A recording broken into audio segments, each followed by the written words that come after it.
Hello friends मैं मनसुमी ब्लगले आपनालोक सकलोके स्वागतम जानाइछु।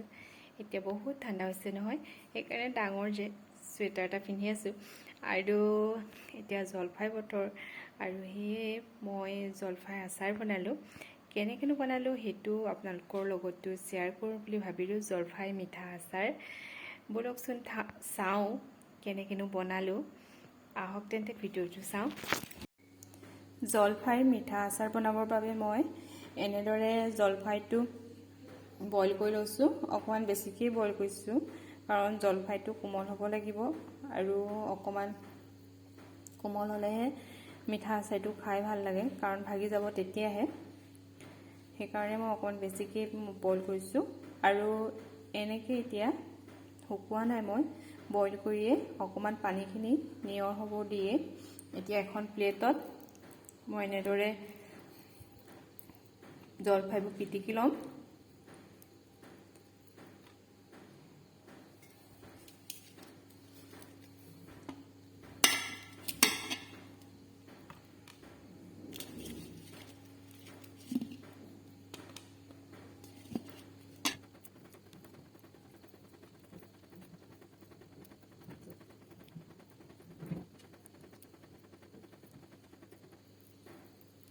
আৰু এইফালে মই এখন কেৰাহী পাতি লৈছো আৰু কেৰাহীখনতে এতিয়া তেল দিম। কেৰাহী গৰম হৈছে মোৰ।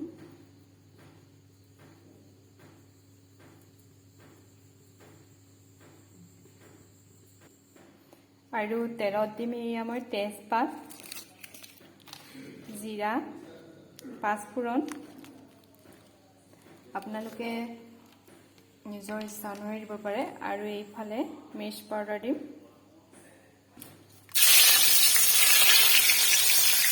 ইয়া পাঁচফোৰণ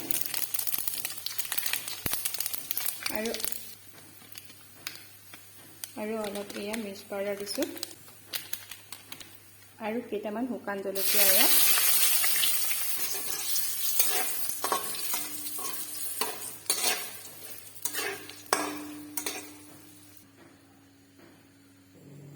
কফি কাপ এটাই 1 কাপ চেনি দিছো। এয়া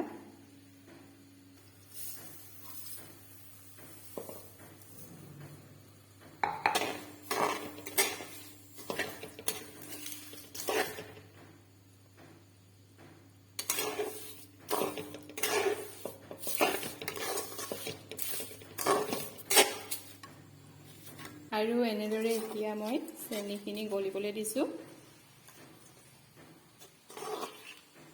চেনিখিনি গলি গৈছে মোৰ। এতিয়া মই এয়া জলফাইটো দি দিছো।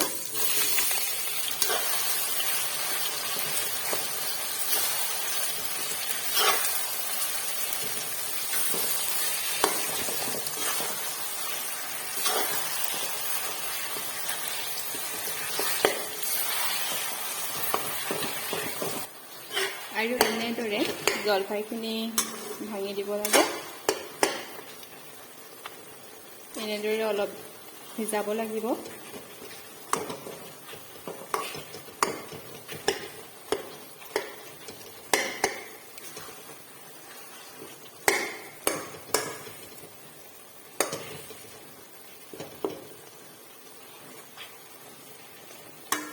মই জলফাইৰ গুটিটো দিছো। যদি আপোনালোকে বিচাৰে জলফাইৰ গুটিটো আঁতৰাই দিব পাৰিব।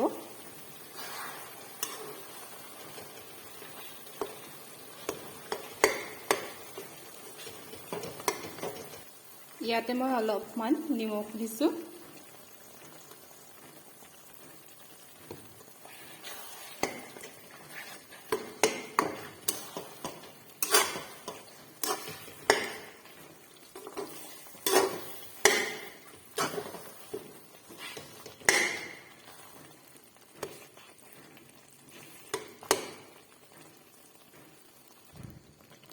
আৰু সিজাই জলফাইখিনি এয়া হৈ গৈছে।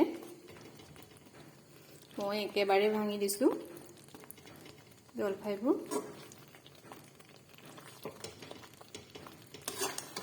এয়া চাওক।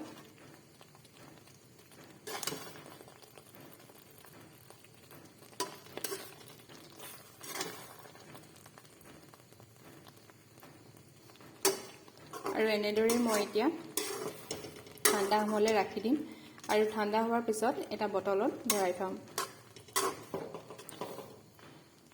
আপোনালোকেও বনাই চাবচোন, খাবলৈও বহুত টেষ্টি হয়। আৰু যিহেতু এতিয়া জলফাই বতৰ, জলফাই পোৱা যাব, গতিকে ঘৰতে বনাই খাব পাৰি। আৰু বহুত দিনলৈ থৈ দিলেও এই আচাৰ একো নহয়, কিন্তু মাজে মাজে ৰ'দত দি থাকিব লাগে। জলফাই মিঠা আচাৰটো মই আৰু মোৰ ছোৱালীজনীয়ে খাই বহুতেই ভাল পাওঁ। আশা কৰোঁ আপোনালোকেও ভাল পাব। আৰু যদিহে মোৰ ৰেচিপিটো চাই ভাল পালে তেন্তে প্লিজ প্লিজ প্লিজ মোৰ চেনেলটো লাইক কৰিব, শ্বেয়াৰ কৰিব আৰু ছাবস্ক্ৰাইব কৰি দিবলৈ নাপাহৰিব। আজি এটা ৰেচিপিৰে মোৰ ভিডিঅ'টো সামৰিম আৰু পুনৰ এটা নতুন ভিডিঅ' লৈ আকৌ অহাৰ প্ৰতিশ্ৰুতিৰে আজিলৈ আহোঁ।